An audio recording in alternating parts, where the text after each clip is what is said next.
Hello everyone and welcome to the 7th episode of the Pokémon Trinity Showcase, a Pokémon fan game made by me, Updog734. So in this episode, we are going to tackle the Morkal Mansion, and I'm really excited for this one because I think of all of the different maps I've made, I think the Morkal Mansion is one of my favorites.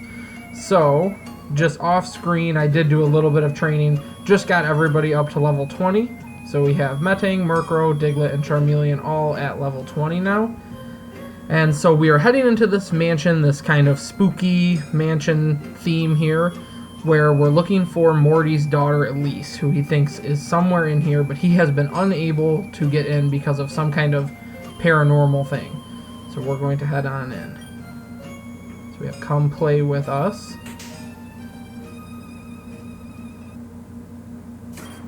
The door slams shut behind you. We get kind of that creepy laugh as we come in here.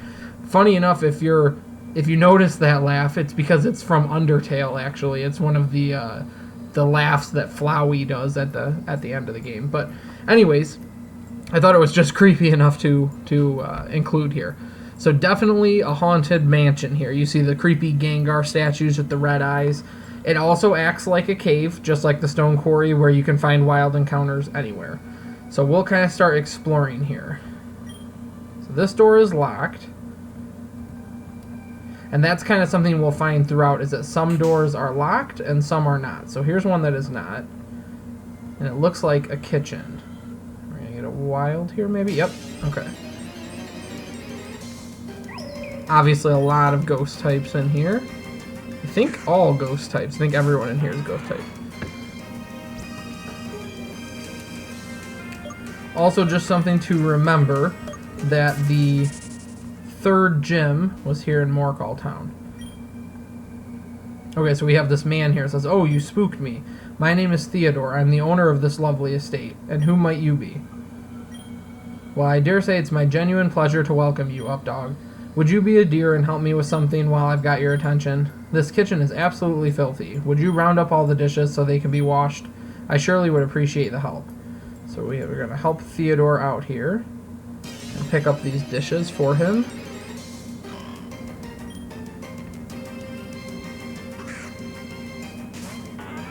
Don't think we necessarily need any ghosts on our team yet.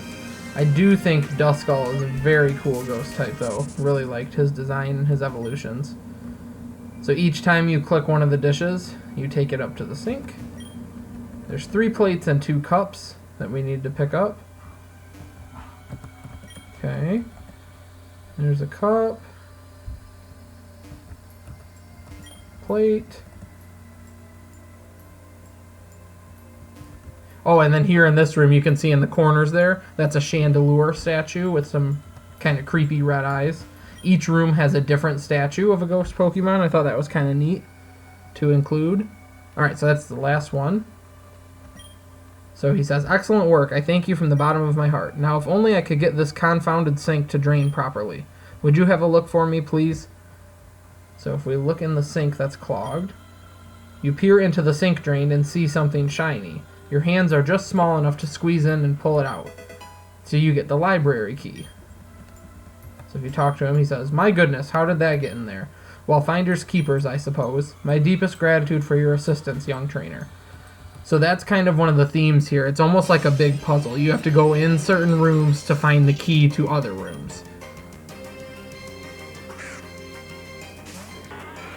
If anyone noticed, and I'm sure many people did because it's a pretty common Pokemon song, or a tune at least, the music from Morkal Town is the same music from Lavender Town in Kanto. One of the creepier musics. I thought it was pretty fitting. So this was one that was already unlocked again, which looks like a bathroom. We have the Spiritomb statues.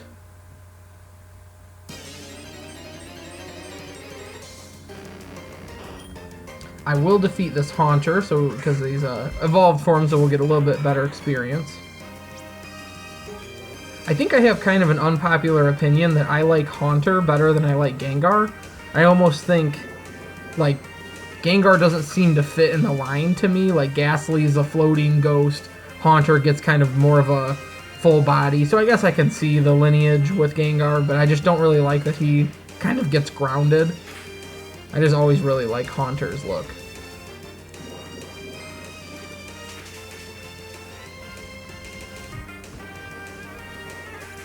Oh, I forgot to kind of show something, but if you try to leave through the front doors, they're locked. So basically the door slams shut behind you and locks. So you're kind of trapped in here for now. Okay, so the same man, Theodore, but he talks to you as if you don't know him. So he says, "My goodness, don't you know how to knock? My name is Theodore. I'm the owner of this lovely estate. Now please give me some privacy." So he doesn't say much in here, but kind of weird that he talks to you as if you haven't met before. Now the bathroom is one that's seemingly pretty plain. Like there's not a whole lot going on here, but you kind of have to do some exploring.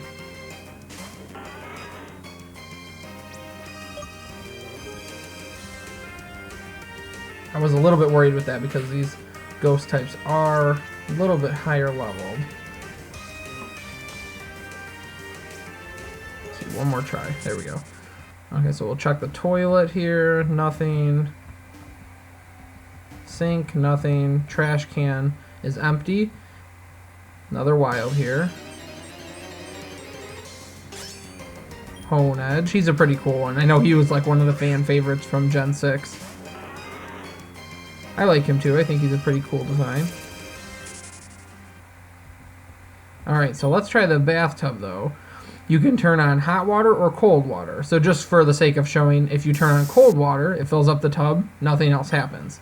You can then drain the water, but if you turn on hot water, steam fills the room and reveals a message up on the medicine cabinet that says "small shelf in library." So it gives us a little hint to check a small shelf in the library. So we gotta find that library. I think it might be this one. Oh, no, this is the trophy room. So, okay. Here's Theodore again. This room has Mimikyus on the statue with, again, those kind of creepy, glowing red eyes.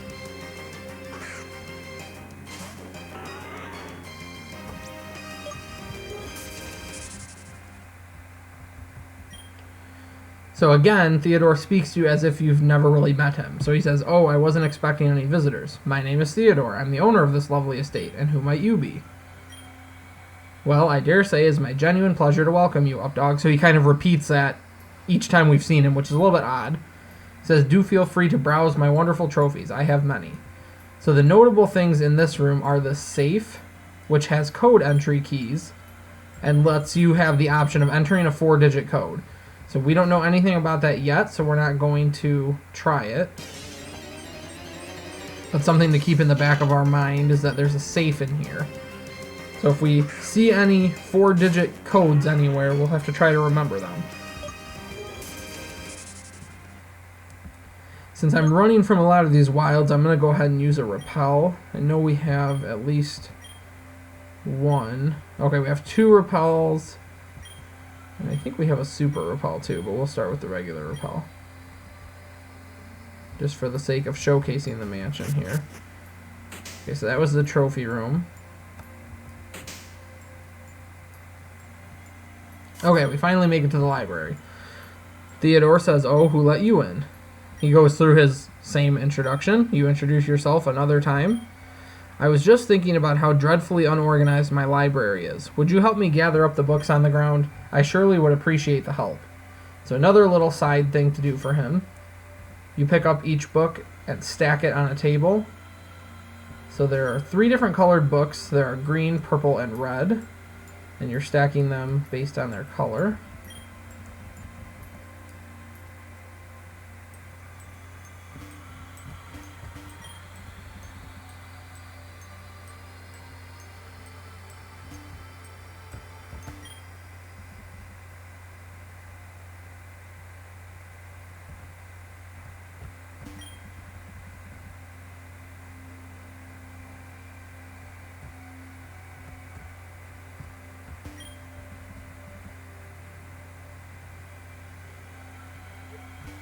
And if we remember, we'll use another repel. If we remember, the the bathroom, little hint we found from the Steam on the medicine cabinet, was to check out the small shelf in the library. So we'll do that right after we finish these and talk to Theodore again. My goodness, that certainly looks better. Thank you for your help with that little task. Here, have this as a token of my gratitude. So you get a pearl from him, and that's it.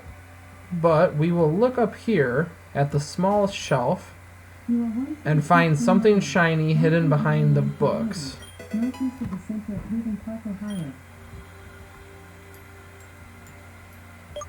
So behind those books on the bookshelf,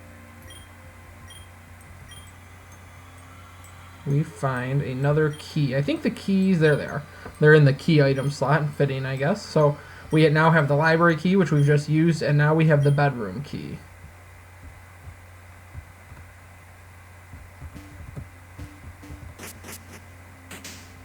Okay. So we haven't been in the room kind of underneath us here at that lower level, and then this over here is going to be the bedroom. So we can finally get into the bedroom. Here we have Dusk Noir in the statues. Theodore again. We'll go ahead and use our super repel. Oh, hello there. Again, he goes through his same introduction as if he's never seen you before. Doesn't give you anything. You can check out, he's got this kind of neat Ho-Oh-themed bed, some dressers, but this open book here has a number on the open page, 5729.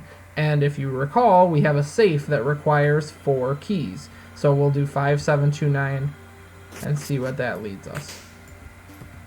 Over here in the trophy room.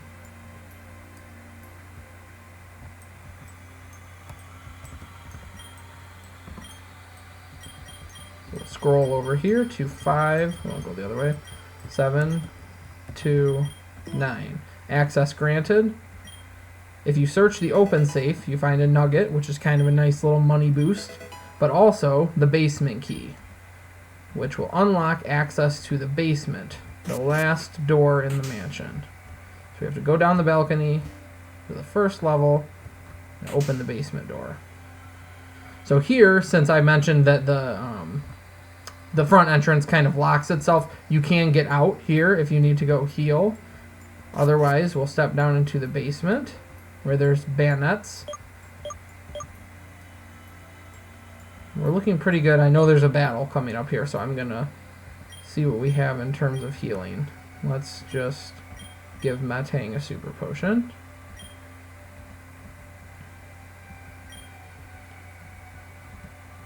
Quick save.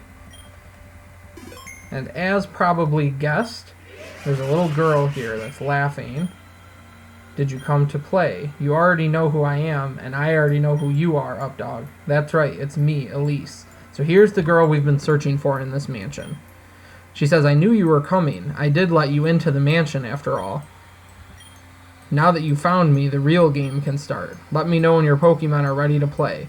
So something very creepy is going on with Elise. She says she's the one that let us into the mansion, so she's obviously connected to some of the strange spirits that are surrounding the mansion and the fog around Morkal Town.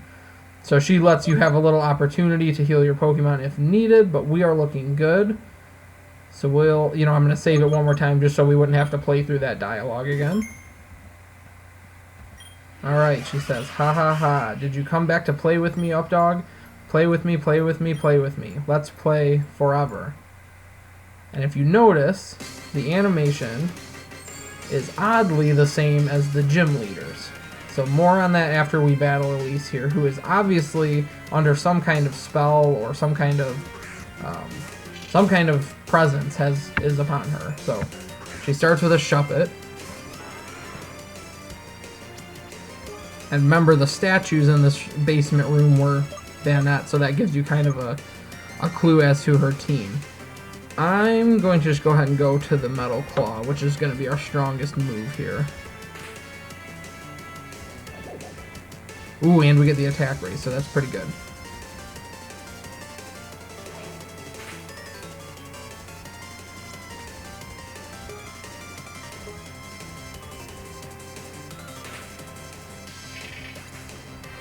Okay, we beat her Shuppet pretty easily. Next up, a Lampent. Trying to think. I don't know if Lampent has Levitate, so I'm going to leave Metang in for now. Don't think Metal Claw is going to be very good because of his fire typing. Let's go for the Confusion.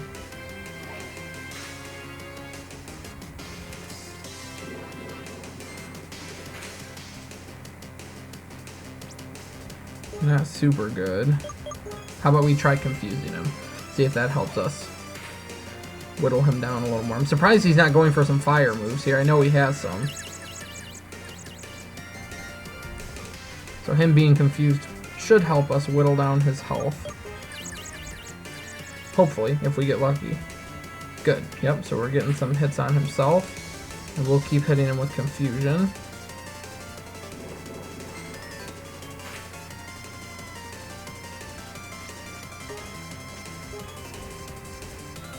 Oh, he snaps out after one turn. Now he's starting to use his fire moves. Yeah, which are going to be significantly better against Metang. He would have been much more of a problem if he started using them from the get-go. I'm going to go ahead and let him feint Metang if he so chooses here, instead of getting some damage on a switch-in. Let's go ahead and use Murkrow, because his Pursuit's going to be super effective, so we'll utilize that.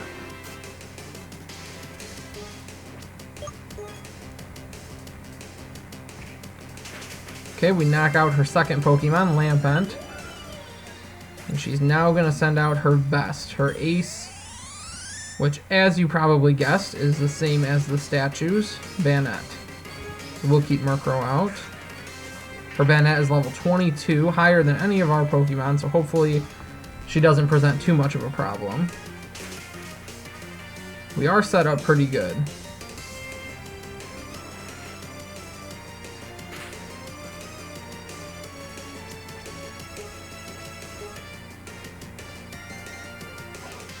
Shadow Sneak. Good choice for her, as she seems like she's on her way out, just to try to get that damage off. Hopefully this will knock her out. Ooh, she hung out with a little bit. So it'd be really smart of her to use another Shadow Sneak here, but I don't know. Yeah, she didn't choose to, for some reason. Alright, so we are able to beat her Banette pretty easily. We have a pretty good team put together here. We really haven't had too many significant struggles. Murkrow learning Nightshade, that is interesting, and I am definitely going to let him. Let's get rid of Astonish, because we really haven't used it anyways. That's pretty cool. I didn't know he learned that. Alright, Murkrow close to 22 already. So we defeat Elise and she says, "What? Who are you? What's going on? Who are you? Where are we?" So you explain to Elise what's been happening. She said, "Did you say 6 years?" Okay, so this is something that may be a little confusing. Just to remember, Delvin Drabeck and the Liberators dismantled the league 6 years ago, right? So Elise, I believe Morty mentions that she was like 4 or so when that happened, so she's probably roughly 10 here. She says, oh no, Mommy and Daddy must be so worried. All I remember is going to see Mr. Theodore in his mansion, but when I got there, oh, it was horrible. There was some scary lady with long black hair and a blindfold standing there with her Pokemon. Okay, so we're supposed to think long hair, blindfold, obviously one of the Zodiac sisters. We also remember from Morty that Elise looked up to the gym leader, who now we're connecting was Mr. Theodore. And then her Bisharp slashed right across Mr. Theodore's throat. There was blood all over. So another weird thing we're supposed to notice is that one of the Zodiac sisters, in order to close the gym in Morkal Town, actually murdered Mr. Theodore, the gym leader, which is a little bit strange because we just encountered him a lot throughout the mansion. So Elise says, I've always felt connected to the spirits, but then it was like they all rushed into me at once, and it hurt really bad. Then everything went dark for a while, and now I'm standing here. I think I was possessed. I'm so sad that Mr. Theodore is really gone. He was a great gym leader. And I'm so very mad at that lady. Mr. Theodore always looked out for me. He had a lot of these little badges, so he let me have one just because. I think maybe he used future sight, because you are the one who deserves to have it. So, in a roundabout way, we just beat the third gym and got the spooky badge. Originally from Mr. Theodore, the gym leader, but we're getting it through Elise. She says, "Can you walk me home? I can't wait to see Mommy and Daddy." So we go back to Morty's house with her. "Thank you so much, Updog. We are forever in your debt for bringing our little girl home to us. I knew when I first met you that you'd be the trainer to find her, even after all these years. I know it's just a small token of gratitude, but take this TM." So here again, in a roundabout way, you get the gym's TM gift, Shadow Ball. Elise says, "Daddy, Updog was telling me that about a group of gym leaders that are starting to stand up against the Liberators. I was thinking, maybe I could go in place of Mr. Theodore. I want to say no, seeing as we just got you back home, but I know that your heart is in the right place. Go ahead, Updog, look out for her when you can, will you?" She says, "I promise to make you both proud." "We know you will, darling. Updog, show her the way." So again, here's kind of the roundabout way that you get Gym 3 solved, is that Elise is going to take Mr. Theodore's place since he is now deceased. So Elliot says, "We're on a roll now, Updog, but there's still a lot of work to do.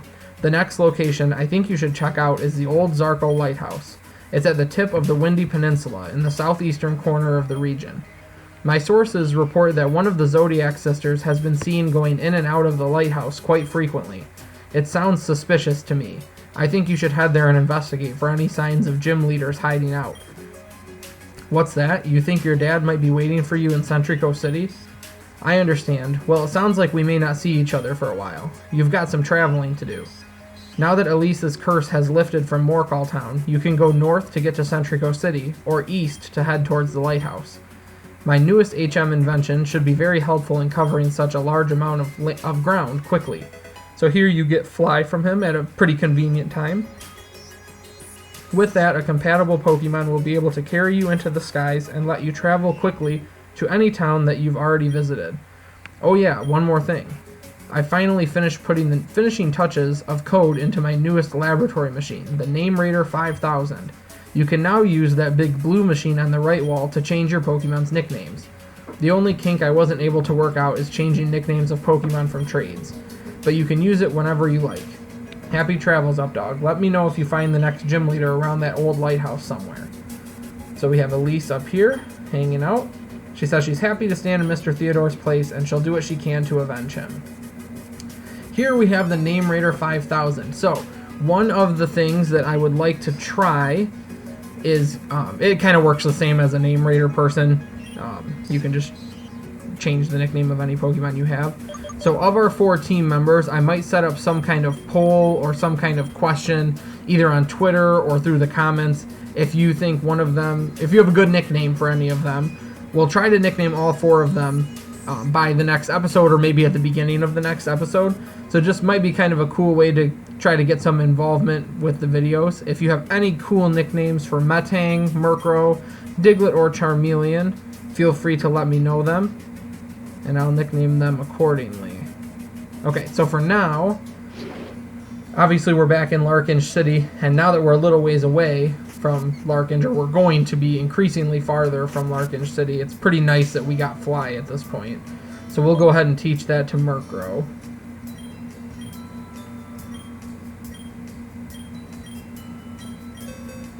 And actually, I think I'm going to delete Haze for it.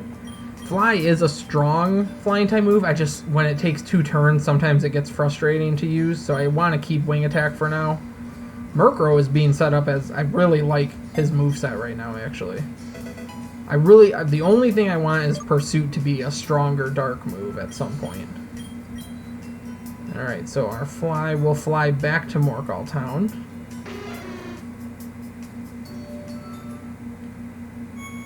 And here we find Luna. Remember from previous episodes that Luna was traveling to Morkal Town to visit relatives or something. She was just heading that way, so she told us to look her up, and here she is. I knew we'd run into each other again. I heard some strange things were going on in Morkal Town just before I showed up, but everything looks fine now. So you tell her about Elise's curse. She says, "Wow, that's one crazy story. Is that a badge? How did Elise have a badge to give you?" I'm starting to have some questions about you, Updog. I want to trust you, but you're starting to sound suspicious to me. If you have your hands dirty in something right now, I suggest you uninvolve yourself as soon as possible. But I won't back down from a battle. Before you head out on your next adventure, meet me in the front of the old gym for a battle. Okay, so Luna is starting to be a little bit wary of us, especially since, as we remember, the gym challenge is like kind of a big hush-hush thing. Everyone thinks it was a bad thing, so she spies a badge on us and wonders what's going on, what we have our hands in, as she says.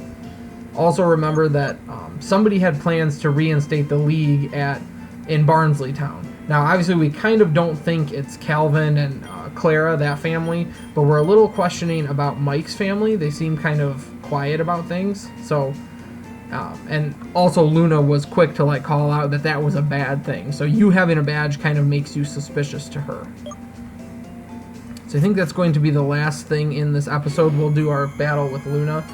In Morkal Town now, if you notice, the fog is gone. And there's people walking around again. There's Luna waiting for the battle.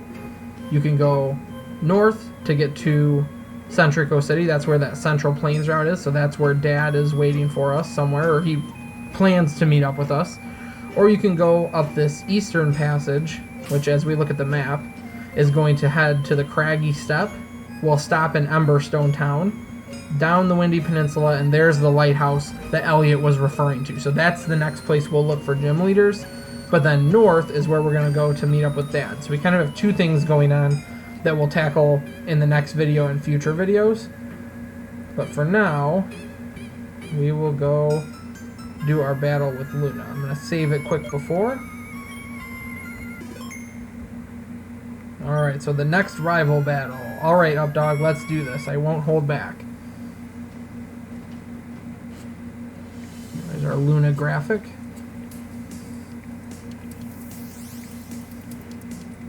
So obviously she's going to have a little more than just Ghastly at this point. Starting to form her team, which as she goes along she's going to keep most of these people. Obviously we'll evolve them at some point. She has 3 Pokemon at this point. We will switch and play it safe here to Diglett.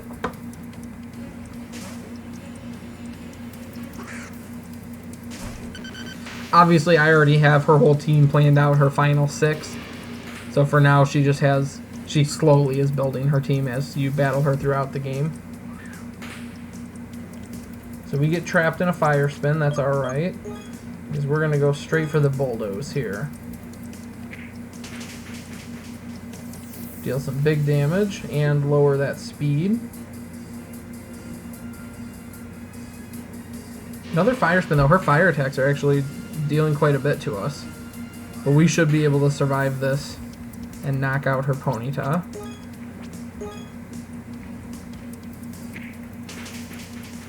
Okay, 1 down, 2 to go.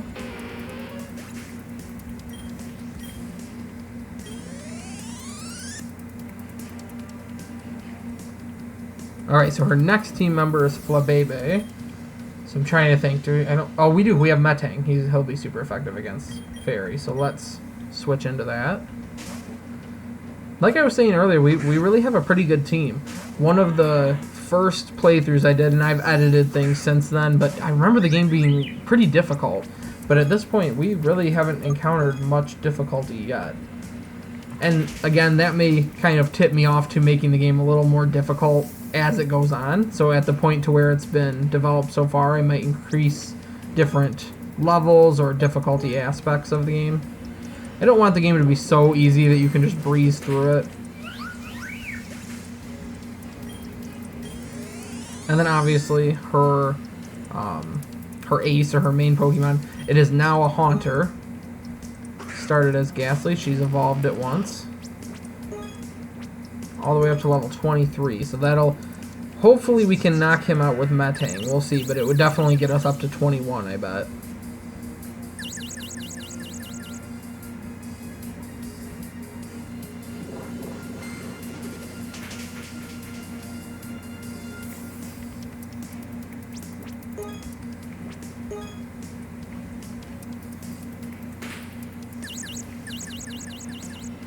Glad that lick didn't paralyze us. We're getting super lucky here that we're not hitting ourselves in confusion. One more confusion will take Hunter out.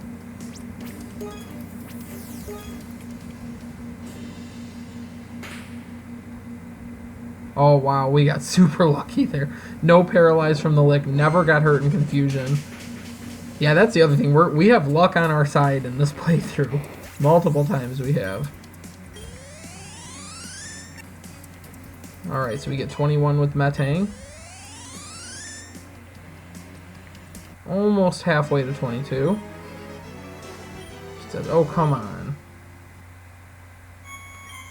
I can't believe we lost after all the time we've spent training. Whatever. Like I said, you better watch who you're getting involved with. I mean it. I'm off to toughen my team up. Next time we won't lose. Bye-bye. Okay, so Luna's getting a little bit irritated with you at this point. Alright, so I am going to wrap up this episode here. Now that Morkal Town, the curse has been lifted. Our ghostly lantern getting us in and out is kind of useless at this point, but that's okay. So, we will have a plan for the next episode. We're actually going to head towards the gym leader first. It'll make a little bit more sense. You can kind of go either way, but so we might go up this route just to check out this direction and then head this way. I'll make that decision before the next episode and then we'll go from there. But for this episode, I think that has been a good amount of time. We now have, as my graphic shows here, we have 3 badges out of the 8, so we're making good progress. Alright, so if you've been enjoying Pokemon Trinity, please make sure to like and comment on the video. I also post all of my videos on my Twitter account. It's at updog_734, but I will post that. I believe it's linked to my YouTube channel as well, so I regularly update when I post the videos. I've been trying to stick to daily uploads, or daily episodes for now. As we get, once we get to the end of what's been developed so far, that might change a little bit, and I might do a different kind of schedule for videos, or maybe even streaming of me working on the game. But for now, I want to do those daily uploads of videos and episodes just so people can have that continuous stream of content to watch the game if they're enjoying it. So I really would appreciate if people would like, comment any of that stuff, subscribe to the YouTube channel, follow me on Twitter, stuff like that to keep watching the game. I really like sharing it and sharing the stuff that I've worked on. I'm pretty proud of it at this point. So if you want a copy for yourself, as always, you can comment that and I will get you one. I think that's it from me though, so I will see everyone in the next video.